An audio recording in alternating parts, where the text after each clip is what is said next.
जय हिंद जय भोजपुरी। इस वीडियो में हम लोग अरिहंत जनरल इंग्लिश के सिनोनिम्स एंड एंटोनिम सेक्शन देखम जा।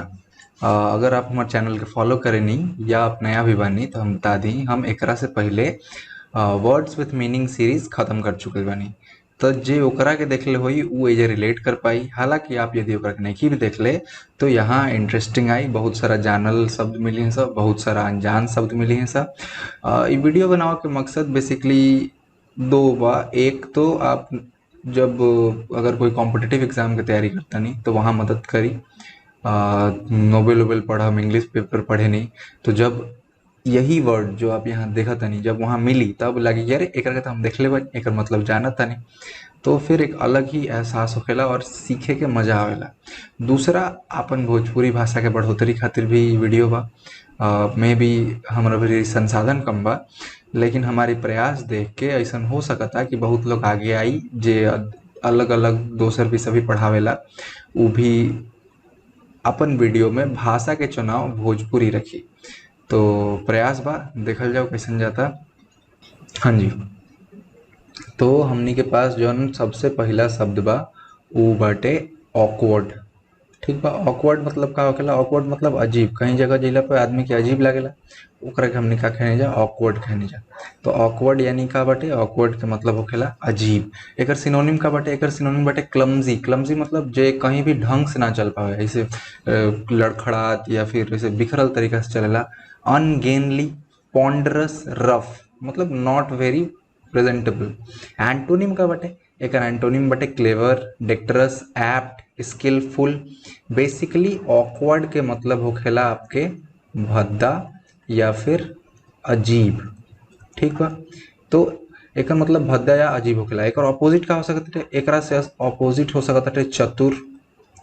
ठीक बटे, जैसे डेक्स्ट्रस, स्किलफुल। स्किलफुल मतलब का बटे? जेकरा पास गुण बा, गुणी।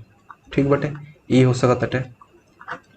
अच्छा, नेक्स्ट हमने के शब्द बटे एपरेंट। एपरेंट के मतलब होखेला जो सामने से ही समझ में आवता। सिनोनिम बटे evident, obvious, perceptible, distinct.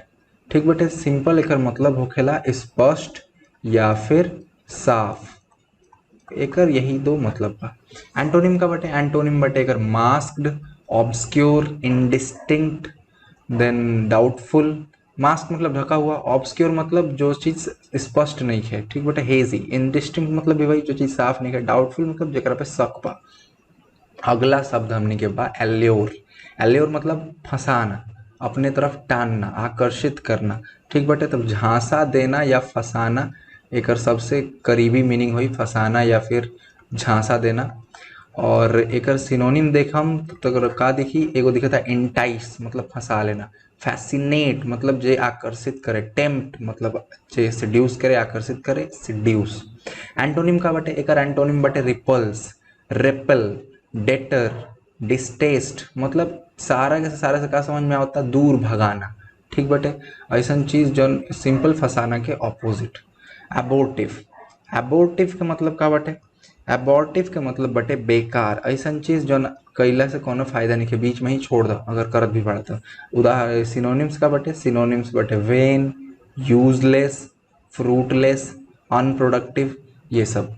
Antonym का बटे? बेकार के? बेकार के एंटोनिम हो जी आपके पास, एबॉर्टिव के एंटोनिम हो जी इफेक्चुअल, प्रोडक्टिव, सक्सेसफुल, प्रोग्रेसिव मतलब ऐसा चीज जो आगे बढ़ता, जो से कुछ फायदा होता।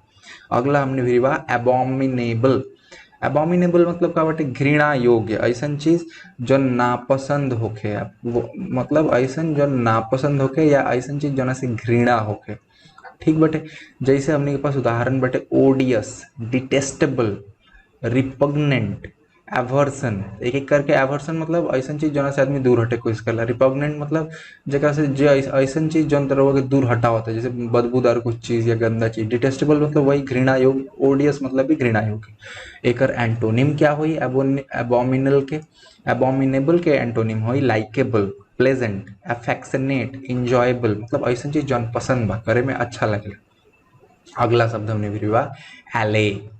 एले के मतलब का होखेला? एले के मतलब होखेला ठंडा करना या घटाना। ठीक बटे, तो ठंडा करना या फिर कम करना। एकरा से मिलता जुलता एकदम एग्जैक्ट हमने के एगो शब्द देख रही जा हमारे वर्ड्स विथ मीनिंग सीरीज में, जेकर नाम रहे एबेट। एबेट मतलब भी घटाना। कहीं ऐसे मान ली अल्टरकेशन हो गइल बा, लड़ाई झगड़ा हो गइल बा, ओइजा ठंडा कइला के अबेट कहल जी। वो एकर सिनोनिम का बटे, एकर सिनोनिम बटे पैसिफाई, सूद, लाइटन, एसेज, एसुएज। ये सब सबन का मतलब का बटे, इन सबन का मतलब होखेला ठंडा करना या कम करना। कहीं हीटेड आर्गुमेंट हो गइल बा या फिर कहीं चोट लग गइल बा, ओकरा के एले करना, पैसिफाई करना, शांत करना। एकर ऑपोजिट का होई एले के, एबेट के? एकर ऑपोजिट होई एग्रवेट, बढ़ा देना, हाइटन और ऊंचा कर देना, एजिटेट झगड़ा लड़ाई, एक्साइट, एक्साइटेड मतलब उत्तेजित कर देना। ठीक बटे। अगला देखल जाओ। अगला हमने के फिर बा एक्सियोम। एक्सियोम के मतलब होखेला कहावत, ऐसन कहावत जौन ऑलमोस्ट ऑलमोस्ट सच बा। ठीक बटे। तो एकरा के हमने कहने जा आकाशवाणी या फिर कहावत। ठीक। तो एक्सियोम के मतलब बा कहावत या फिर आकाशवाणी, मतलब जे केहू बोल देले बा और वो ऑलमोस्ट ऑलमोस्ट सच बा। एकर सिनोनिम का बाटे मैक्सिम, सेइंग, डिक्टम या फिर ट्रुथ। ठीक बटे। ये आपके एक्सियोम होके चाहे मैक्सिम होके चाहे डिक्टम होके, ये आपके साइंस या मैथ की किताबन में मिल जाए। काहे कि मोस्ट ऑफ द थ्योरीज पहले के फिजिसिस्ट द्वारा एज अ आकाशवाणी या फिर का कहल जाए जौन ऑब्जर्वेशन से निकाल के दिहल गइल बा, जौन मोस्ट केसेस में सच होखेला। यही से ओकरा के हमने के एक्सियोम कहने जा। एकर एंटोनिम का बा। एकर एंटोनिम हमने भी बा एब्सर्डिटी, जौन अजीब बाटे, जौन देख के कभी सही नहीं लगत। ब्लंडर, गलती, रिडिकुलसनेस मतलब जेकर देख के भरोसा नहीं करता, ये क्या है जी, इररिलेवेंट माने जेकर जरूरत ही नहीं है। एकर एक्सियोम के ऑपोजिट का होई एब्सर्डिटी, ब्लंडर, रिडिकुलसनेस, इररिलेवेंट। ठीक बा। अगला हमने भी बा एसिडुअस। एसिडुअस के मतलब का होखेला? एसिडुअस के मतलब होखेला लेबोरियस। ठीक बटे, परिश्रमी, जे मेहनत करेला। ठीक बटे। हमार हिंदी थोड़ा बढ़िया नहीं है, माफ करो। तो एकर सिनोनिम का होई एसिडियस के? एसिडियस के सिनोनिम होई कांस्टेंट, जे डेली काम करला, डिलीजेंट, मन लगा के काम करला, अटेंटिव, ध्यान से, परजर्विंग मतलब कॉन्टिन्यूअस। ठीक बटे, लगातार निरंतर काम करला। ऑपोजिट का होई एंटोनिम का होई? एकर एंटोनिम होई इनडिफरेंस, माने जेकरा फर्क ही ना पड़े, केयरलेस, लापरवाह, इंडोलेंट, इंडोलेंट आलसी, लेथार्जिक आलसी। ठीक बता। तो एसोडियस का मैंने परिश्रमी, एक ऑपोजिट सिंपली लेथार्जिक, केयरलेस, लापरवाह या फिर आलसी हुई। एब्ज्योर। एब्ज्योर के मतलब होखेला छोड़ देना या त्यागना। ठीक। एकर सिंपल मतलब होखेला छोड़ देना या फिर त्यागना। एकर सिनोनिम का होई? एकर सिनोनिम होई फोरसेक यानी छोड़ देना। रिनाउंस मतलब कोनो आप पोजीशन पे बनी ओकरा के छोड़ देनी। रिट्रैक्ट माने कोनो काम करत रही अब वापस लौट देनी। रिवोक कोनो चीज रे वापस रहे, कोनो ऑर्डर देले रही, कोनो पोजीशन रहे ओकरा के वापस ले लेनी। एकर एंटोनिम का होई? एकर एंटोनिम होई अप्रूव, कोनो चीज के अप्रूव कर देना। सैंक्शन सेम वही, पैसा अगर अटकल रहे तो चालू कर देना। पैट्रोनाइज माने बेसिकली से यस, एडोप्ट अपना लेना। ठीक बटे। तो एकर हमने के सिनोनिम एंटोनिम ई हुई। एब्जेक्ट। एब्जेक्ट के मतलब होखेला निंदा योग्य या फिर घृणा जेकरा से होके, जेकरा के आप घृणा करनी, या फिर निंदा योग्य। अगर अच्छा भाषा में बोली जाए तो निंदा योग्य। अब एकर सिनोनिम का बा? एकर सिनोनिम बा डेस्पिकेबल यानी जेकरा से घृणा आवेला। सर्वाइल, बेस एकदम नीच लोग।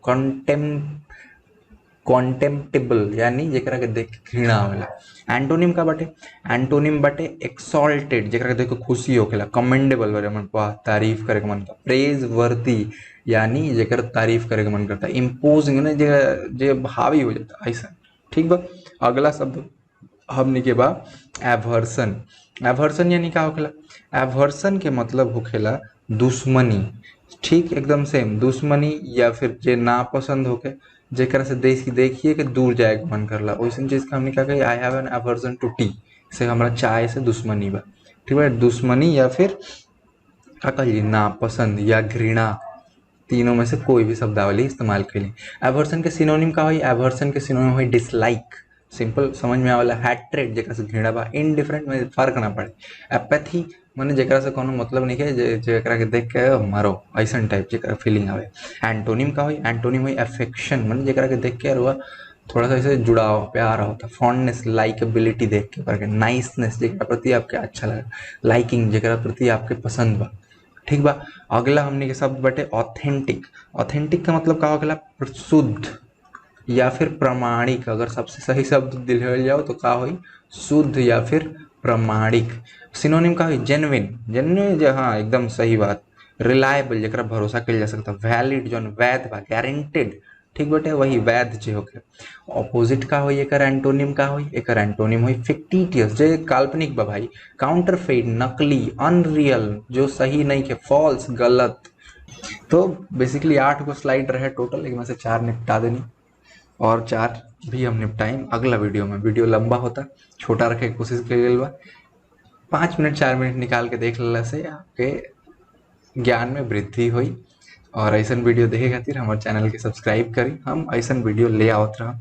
हमार भी कुछ गोल बा, और यदि आपके गोल बा एनडीए या फिर कोई भी कॉम्पिटिटिव एग्जाम में से एमबीए या फिर एसएससी की तैयारी करते नहीं, तो ये छोटा सा हमारा प्रयास कैसा लागल कमेंट में बताएं और सब्सक्राइब करें।